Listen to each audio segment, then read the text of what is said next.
Friends, अब EJMR के बाद आइए सीखते हैं वाज वर्ग का प्रयोग। वाज वर्ग का प्रयोग हम भूतकाल में करते हैं। भूतकाल की पहचान होती है वाक्यन में था, थी, थे।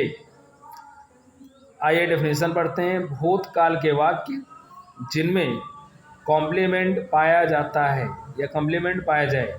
कॉम्प्लीमेंट होता क्या है? कॉम्प्लीमेंट हमेशा एक ऐसा शब्द होता है जो वाक्य को पूरा करता है और हमेशा वो सब्जेक्ट की विशेषता बताता है। वहाँ पर हम वाज वर्ग का प्रयोग करते हैं। जैसे हम ये कहते हैं राम था, तो क्या ये वाक्य पूर्ण है? नहीं। इसको पूरा करने के लिए हम बीच में कॉम्प्लीमेंट भरेंगे। अगर हमने लिख दिया राजा, राम एक राजा था, तो इसमें कॉम्प्लीमेंट क्या हुआ? एक राजा। अगर हम कहते हैं तुम थे, और तो ये वाक्य अपूर्ण है। अगर हम कहते हैं बहुत बीमार, तो ये शब्द जो है ये बीमार किसकी विशेषता बता रहा है? सब्जेक्ट की। ये राजा किसको क्वालिफाई कर रहा है? वो सब्जेक्ट को कर रहा है। फार्मूला सब्जेक्ट वाज या वर लगाते हैं प्लस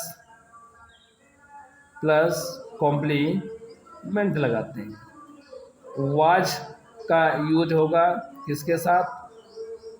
आई के साथ, ही के साथ, सी के साथ, इट के साथ और नेम के साथ। और वर का यूज करेंगे वी के साथ, यू के साथ, दे तथा बहुवचन करता है। राम एक राजा था। आइए देखते हैं राम सब्जेक्ट है कि नहीं है। बोलो। Yes sir. राम आपका सब्जेक्ट है। अब राम चूंकि एक नाम है तो क्या लगेगा? आइए देखते हैं। नेम के साथ वाज आ किंग। तुम बहुत बीमार थे, तो यू के साथ क्या लगता है? ये देखते हैं। यू के साथ वर लगता है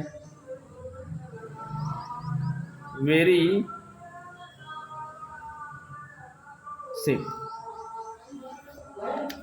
अब आगे देखते हैं। अगर हम कहते हैं राम एक राजा नहीं था, तो क्या होगा? बोलो। Ram was not a king. फिर देखते हैं क्या राम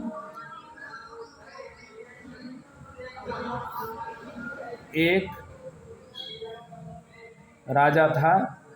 डियर स्टूडेंट्स, जब वाक्य की शुरुआत क्या से होती है तो क्या ये इंग्लिश नहीं लगाते हैं, बल्कि वाक्य की शुरुआत हम हेल्पिंग वर्ब से करते हैं। तो हेल्पिंग वर्ब क्या है? वाज है, तो वाज हम पहले लेकर के आएंगे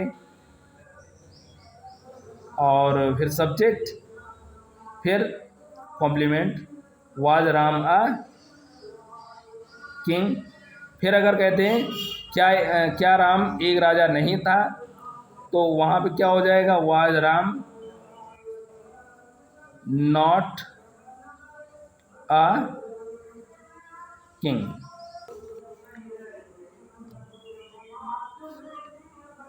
राम क्यों एक राजा था?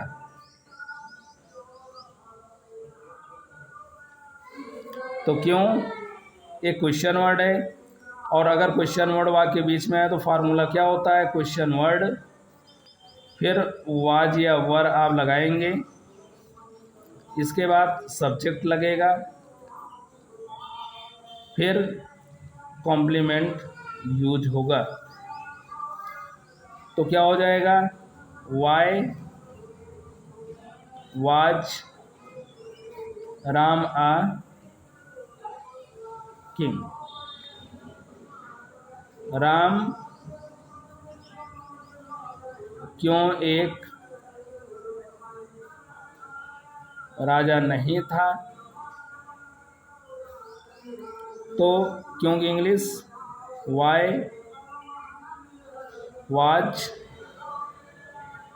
Ram not a king. इस तरह से डियर स्टूडेंट्स हम वाज तथा वर का भी प्रयोग कर सकते हैं, अर्थात इज, एम, आर, वाज, वर, जिनको हम एक शब्द में टू भी बोलते हैं, इनका यूज करते समय वाक्य में कॉम्प्लीमेंट होना ज़रूरी है।